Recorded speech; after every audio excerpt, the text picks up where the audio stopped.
नमस्कार दोस्तों, मेरा नाम सुमित है। आप देख रहे हैं अपना YouTube channel A to Z slash centre. दोस्तों, आज की वीडियो में बात करेंगे। बहुत सारे लोगों की प्रॉब्लम आ रही है कि कंधी गिर रही है और शोल्डर खिंचा हुआ आ रहा और आर्म होल में दिक्कत आ रही।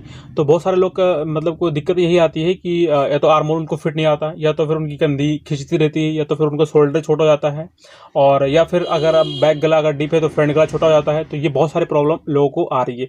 अगर ये सारे प्रॉब्लम आपको दूर करना है तो आप वीडियो के लास्ट तक जरूर बने रहिए। मैं आपको इसमें एक एक चीज़ जो है बारीकी से मैं आपको बताऊंगा कि आप किस तरह से या कैसे आप उसको करते हैं तो आपका जो शोल्डर है वो सही तरीके से रहेगा और कंधी खींचेगी भी नहीं और आर्म होल में झोल जो आता है वो भी खत्म हो जाएगा। तो दोस्तों, सबसे पहले हम बढ़ते हैं आर्म होल की तरफ। ठीक है, अगर आर्म होल आपका, जैसे कि हम साइज लेते हैं 36, 34, 38, 39, 42। ठीक है, 42 साइज तक जैसे कि आपको लग रहा है कि आपका आर्म होल 38 साइज का मान लेते हैं, मीडियम में आता है। ठीक है, 38 साइज का मीडियम है। ठीक है, तो 38 साइज का आपका चेस्ट है, तो उसका आर्म होल आप कैसे निकालेंगे पता है? जब 38 साइज का आपका जो चेस्ट है उसका आर्म होल निकालने के लिए क्या होगा, उसकी चौथाई करनी होगी। ठीक है, 38 का चौथाई जो भी होगा और वो आपको उसको करके अकॉर्डिंग उसके हिसाब से आपको लगाना होता है। ठीक है, तो बहुत सारे लोग क्या करते हैं कि पहली बात तो मेरे ख्याल से तो मेरे को यही लगता है, जो भी बहुत सारे लेडीज जो कपड़ा बनाती हैं, जो बहुत सारे जेंट्स भी बहुत सारे बना रहे हैं और बहुत सारे लोग बना रहे कपड़े। ठीक है, सबका फिटिंग आता है और सबका अपना अपना अलग तरीका है और मेथड है, जो भी बोल लें। तो दोस्तों, मैं आपको जो बता रहा हूँ, ये अगर आप करते हैं तो आपको बहुत अच्छा और बहुत मतलब प्रॉफिट, मतलब क्या कहने, मतलब फिटिंग अच्छा आएगा बस जो मैंने, क्योंकि हमने भी काफ़ी कपड़े बनाए हैं और कभी कभी जो फार्मूला होता है उस फार्मूला पे भी काम नहीं करता, तो हमें अपनी तरफ से कुछ नया फार्मूला लगाना होता है।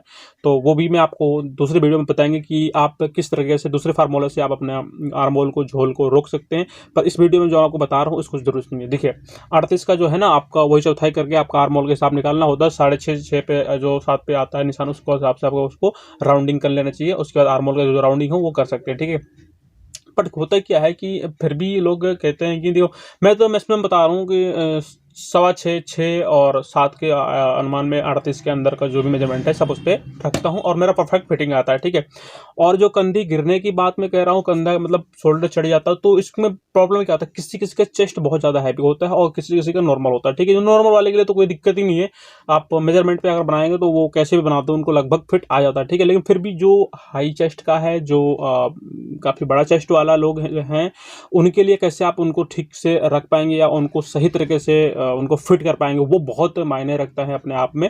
तो उसको आप करने के लिए मैं आपको जो बता रहा हूँ, देखिए, जो भी चेस्ट है ना, उस पे आप एक डाइट पॉइंट का निशान लेना चाहिए आप। लेकिन आप बहुत लोगों को तो कहेंगे ये डाइट पॉइंट क्या होता है, लेकिन जो नए लोग हैं उनको पता नहीं होगा डाइट पॉइंट क्या होता है।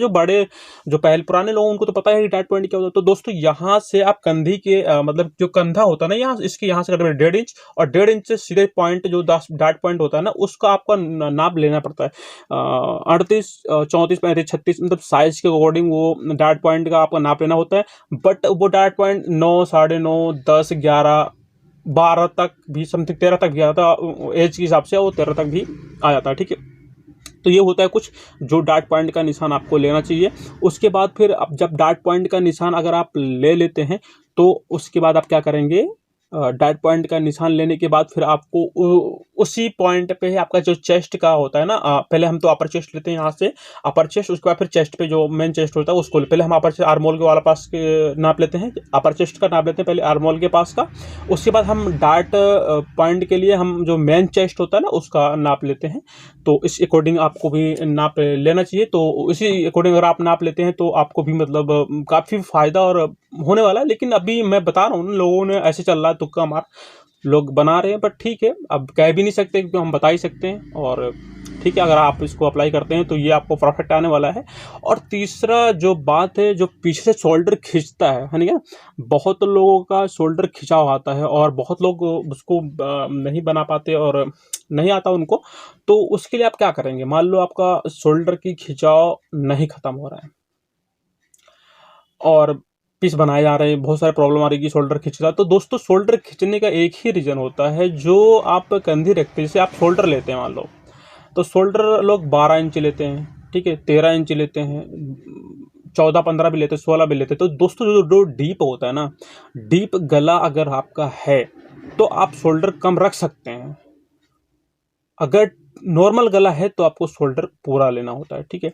जिससे नॉर्मल गला 5 इंच है, 6 इंच है या 4 इंच है या 0 इंच है, तो शोल्डर जो होगा ना, आपका जो शोल्डर है ना, ये पूरा लेना होगा आपको, ठीक है। अगर आप शोल्डर पूरा लेते हैं ना, तो आपका जो शोल्डर है वो पूरा आएगा, 1% भी खिंचाव नहीं आएगा, ठीक है। अगर आप 16 नापते हैं तो आपको उसको 17 रखना होगा, 17 में आधा इंच दब जाएगा, बचेगा 16 इंच, ठीक है। हाँ, शेप शकल आपको अपने अकॉर्डिंग उस पर रखना होगा, क्योंकि थोड़ा सा मेहनत करता है ना भाई, सेटिंग भी तो करना होता है ना। पीस कट गया, पर बहुत सी होता है कि शोल्डर तो प्रॉपर काट लिए, लेकिन अगर वो ऑर्गेंजा है या फिर नेट है या फिर साटन है, तो लोग संभाल नहीं पाते, उसमें भी उसको फलकने की दिक्कत आती है, ठीक है। तो आप अपने आप को थोड़ा सा ध्यान रखिए कि आपका जो फलकना ना पाए, और उसको पहले कच्चा मार लीजिए, सुई से कर लीजिए या पिनिंग से कर लीजिए, या फिर आप धागा डाल करके उससे भी आप उसको कच्चा कर सकते हैं।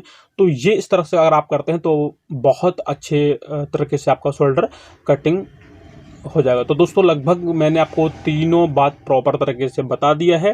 अगर आपको ये वीडियो पसंद है तो एक लाइक कर दीजिए, प्लीज़ प्यारा से कमेंट कर दीजिए, और चैनल पर नए हो तो प्लीज़ चैनल को सब्सक्राइब भी कर लीजिए। मिलते हैं